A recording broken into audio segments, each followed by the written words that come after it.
Hello guys, how are you all. कैसे हैं आप सब लोग। एक बार फिर से आपका बहुत बहुत बहुत स्वागत एमपीएसआई एंड जेल प्रहरी के ऑनलाइन टेस्ट पेपर में। आशा करता हूं कि जो पेपर आप सॉल्व कर रहे हैं ये आपको मदद कर रहा है आपके मार्क्स को एनहांस करने में।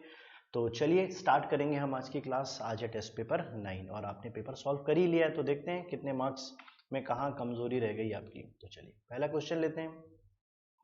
पहला क्वेश्चन है, his car struck dash tree, you can still see dash mark on dash tree. अब एक बड़ी खास बात आपको बताऊं मैं, यहां पे ट्री एक बार लिखा है और यहां पर भी ट्री एक बार लिखा है। एक बात हमेशा ध्यान रखना, यदि एक ही जैसा नाउन आपको दो बार दिख जाए, ठीक है, लिखा हुआ, तो जो पहले वाला नाउन होगा उसमें हमेशा ए और एन लगाना, और जो सेकंड नंबर का नाउन होगा उसमें आप दा लगाना। ये बिल्कुल क्लियर कट है, ठीक है, ये नियम ही होगा। आप 100% ये वाला जो ट्री है ना, इसका दूसरी बार जैसे जिस ट्री से वो कार टकराई उसका जो मार्क है वो उस ट्री में है, वो ट्री आप देख सकते हो। तो ट्री दो दो बार आ गया ना, इसका मतलब 100% मालूम यहां पे तो द आने ही आना है और यहां वाले ट्री में ए आने ही आना है। इसको कोई नहीं बदल सकता। ये आर्टिकल का बहुत शानदार रूल है। जब भी ऐसा हो पहले में ए एन लगाएं, बाद में दा लगाएं। अब बात आ रही है ए और दा कितने ऑप्शन में। देखो आप यहाँ पे ए लिखा है, कितने में ए और दा लिखा है ये देख लो। यहाँ ए है दा है नहीं, यहाँ ए है दा है यस, यहाँ ए है और यहाँ ए है, ये नहीं हो पाएगा। और वैसे भी see the mark, see a mark हम वैसे भी नहीं बोलते, एक मार्क नहीं, वो एक स्क्रैच होगा, है ना। मार्क अनकाउंटेबल फॉर्म में इधर पे यूज में आ रहा है, तो सी द मार्क, इसलिए आंसर हमारा वैसे भी दा होगा। ये गॉट द आइडिया। तो ये जो मैंने आर्टिकल का एक रूल पढ़ाया है ना, इसको हमेशा याद रखिए, काम आएगा ये। वो बहुत ज्यादा एग्जाम में क्वेश्चन में पूछा भी जाता है। तो आइए नेक्स्ट क्वेश्चन ले लेते हैं। I patted him on the shoulder, मतलब मैंने उसको, पैट मतलब होता है पीठ थपथपाना। आई पैटेड हिम ऑन, जब भी हम बॉडी पार्ट्स की बात करें तो दा लगा लेते हैं, ठीक है। इसमें तो रूल आपको पहले से पता है। Police has shot him on the head, sir पर गोली मारी। पैटेड ऑन द शोल्डर, शोल्डर पर थपथपाया, इसका मतलब ये सिंपल रूल है आर्टिकल का। आइए नेक्स्ट क्वेश्चन ले लेते हैं। डैश मड हट, हट यानी नाउन सिंगुलर, मड हट, मड मतलब मिट्टी का घर, तो मड आ गया उसके लिए एक प्रकार से एडजेक्टिव। अब मैंने आपको कई बार रूल बता दिया, यहाँ पे ए और एन की ही गुंजाइश बनने वाली है। अब मड वर्ड माँ शब्द से निकला है, माँ जो है वो क्या है, कॉन्सोनेंट है, कॉन्सोनेंट है तो ए ही आएगा। तो पहले वाले ऑप्शन में ए आने वाला है, दा नहीं आ सकता। ये दो हट गए, अब सिर्फ दो ऑप्शन बचे मेरे पास। तो पहले में तो ए आएगा, ठीक है, यहां से एन हटा लेता हूं मैं, ठीक है, यहां से क्या करता हूं मैं, एन हटा लेता हूं, और ये मुझे पता चल गया कि दो ऑप्शन में से एक आंसर तो मुझे मिल ही गया है कि यहाँ ए आएगा। अब ओनली, ये भी एक बड़ा खास रूल है, याद कर लो, ओनली हो तो हमेशा दा ही काम करता है, दा ओनली ही कहते हैं, ओनली के साथ हमेशा दा, आ ओनली कुछ होता ही नहीं है, द ओनली ही होता है, ठीक। देखो कुछ तो फिक्स नियम है, उसमें दिमाग लगाना मत, सिर्फ याद कर लो, हमेशा आंसर मिलेंगे। ही इज जेलस, अब जेलस की प्रेपोजिशन आपको याद हो तो एक बार में आंसर आएगा जेलस के साथ, जिसकी हमेशा प्रेपोजिशन ऑफ लगती है। ये एक यूनिवर्सल फैक्ट में आ गया। फैक्ट से मेरा मतलब प्रेपोजिशन का यूनिवर्सल फैक्ट, जिसको हम फिक्स्ड रूल प्रेपोजिशन कहते हैं। Always jealousy of, jealous of, he is jealous of में उसको मुझसे ईर्ष्या है, ठीक है। चलिए, सी हैज अ पैशन, उसको ना बहुत डांस और म्यूजिक का पैशनेट, तो पैशनेट है डांस और म्यूजिक के लिए क्या है, फॉर है ना, she is a passion for dance and music, she is a passion for dance and music. आइए नेक्स्ट, ये तो नॉर्मल क्वेश्चन है तो इसमें दिमाग नहीं लगाना है। He came dash me in the market, इसका मतलब वो मुझसे मार्केट में मिल गया। अब मैं मिलने नहीं गया था, वो भी मिलने नहीं आया था, लेकिन एकदम से मैं कहीं जा रहा था और वो कहीं आ रहा था, हमने आप सामने सामने अचानक उससे मुलाकात हो गई। तो जिससे अचानक मुलाकात हो जाती तो बोलते ही केम अक्रॉस। कम अक्रॉस मतलब होता है अचानक मुलाकात होना, कम अक्रॉस मतलब होता है अचानक मुलाकात होना, याद कर लीजिए कम अक्रॉस, ठीक है। Who is the dash student in the class, who is the adjective है, वैसे तो लगाया लास्ट भी हो सकता है मीनिंग वाइज, फॉर्मल लेटर नहीं आएगा, इनमें से एक आंसर लगा सकते हैं, पर generally who is the first student in the class, class में पहला कौन आया ये जरूर पहले पूछा जाता है, लास्ट वाले को बाद में पूछा जाता है। ठीक है, इसलिए लॉजिकल आंसर हमारे पास फर्स्ट का ही है उसमें। Next question, Raman and Ashok are busy person, Raman और अशोक ये दोनों बहुत बिजी पर्सन है, but the dash is busier than dash. अभी देखो जब भी दो लोग होगा, एक हो गया रमन एक हो गया अशोक, तो उसने कहा but busy person, but the dash is busier than dash, तो जो पहले वाला है वो बाद वाले से ज्यादा बिजी है। तो जब किन्हीं दो चीजों में तुलना होती है, हमने एडजेक्टिव में पढ़ा है, केवल दो चीजों में तुलना हो तो पहले वाले को फॉर्मर कहते हैं और बाद वाले को LATTER लेटर कहते हैं। पहले वाले को फॉर्मर कहते हैं, बाद वाले को लेटर कहते हैं, ये आपको पता होना चाहिए। फर्स्ट लास्ट कब होता है? जब मान लेते कोई भी चीज दो से अधिक भागों में बटा हो, जब कोई भी चीज दो से अधिक, तो पहले वाले को फर्स्ट और बाद वाले को लास्ट कहते हैं। लेकिन अगर कोई चीज केवल दो भागों में बटा हो तो फॉर्मर लेटर कहलाता है। और यहाँ कितने लोग हैं? रमन और अशोक, टोटल दो लोग हैं, इसलिए आंसर क्या होगा? Former letter. कोई डाउट? चलिए आगे चलते हैं।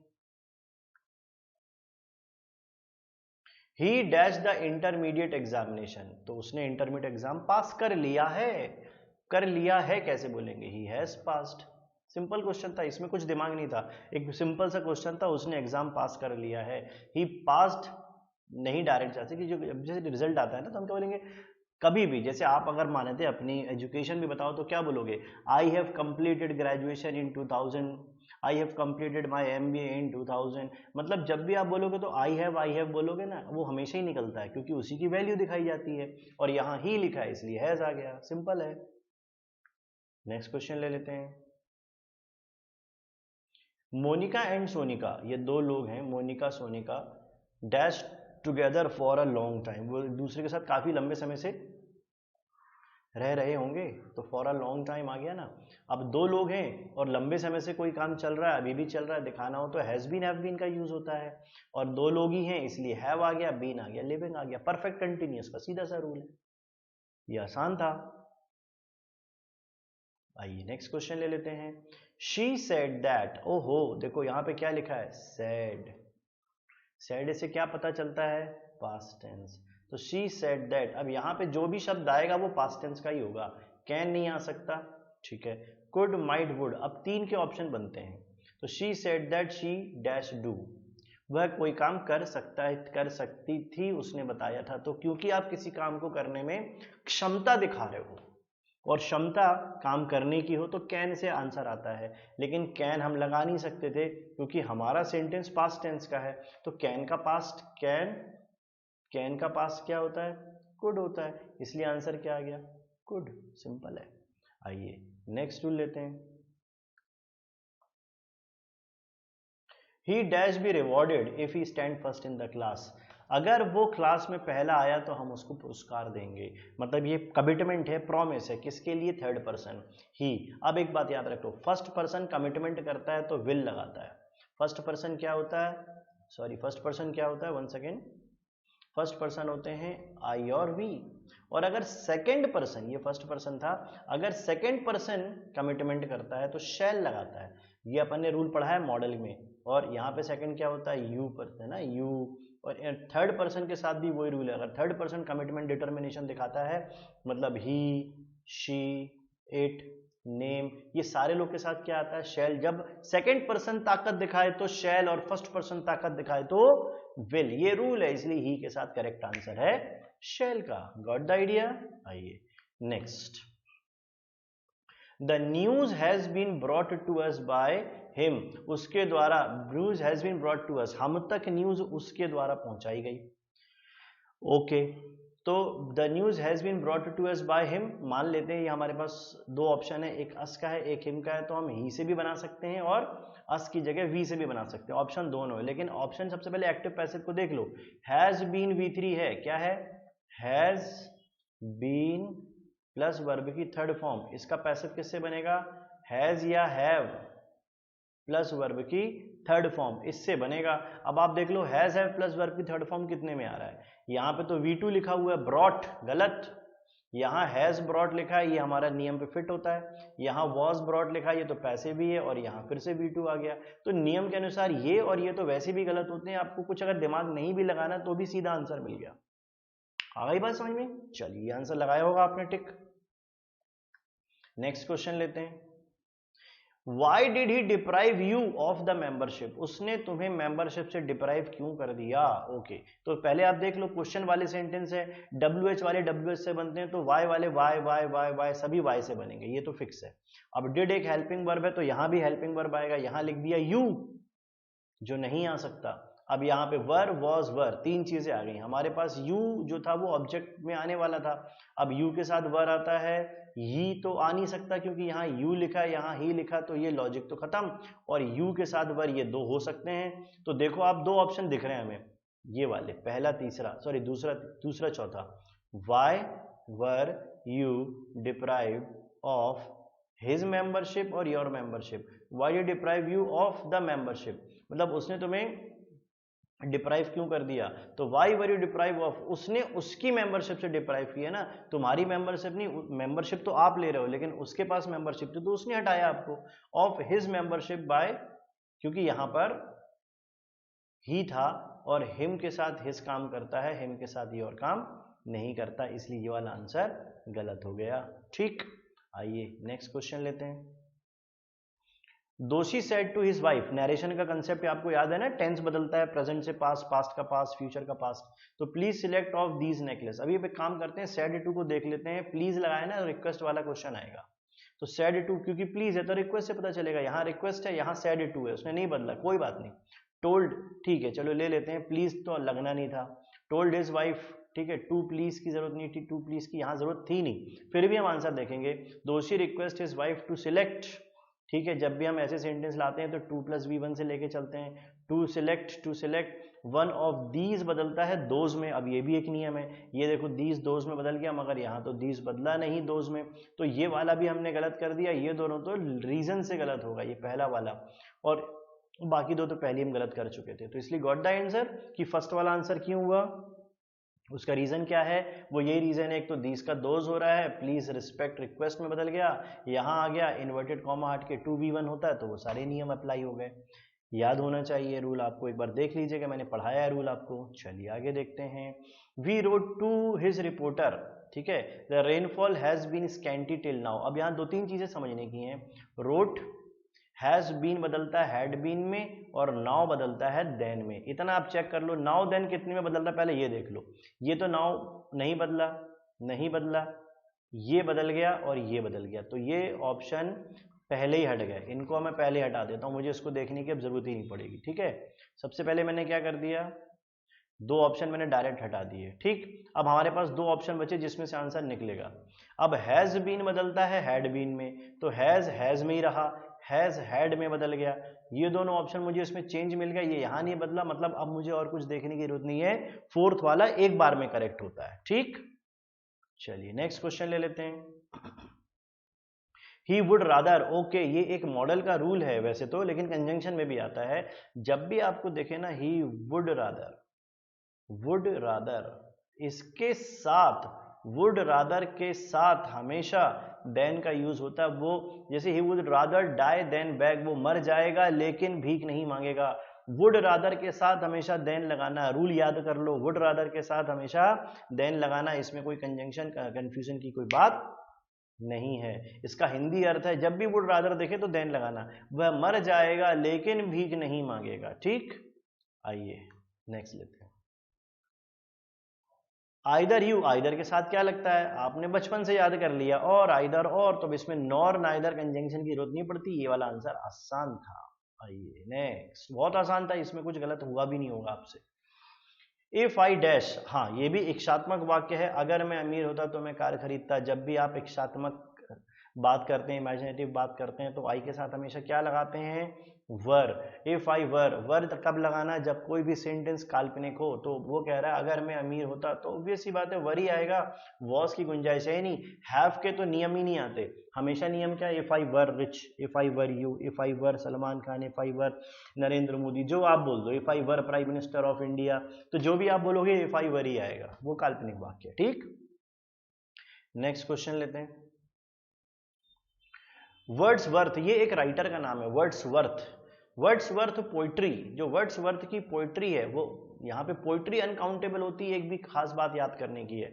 पोइट्री, POETRY, पोट्री हमेशा सिंगुलर अनकाउंटेबल माना जाता है, इसलिए आंसर क्या होगा, इज होगा, आर नहीं हो सकता। वॉज और वर इसलिए नहीं होंगे क्योंकि ये क्या बोल रहा है, इमॉर्टल। इमॉर्टल का मतलब होता है नश्वर, सॉरी जो कभी खत्म ना हो, है ना, तो इसलिए इसका मतलब है अमर बेसिकली, नॉट नश्वर। ठीक, चलिए आगे लेते हैं।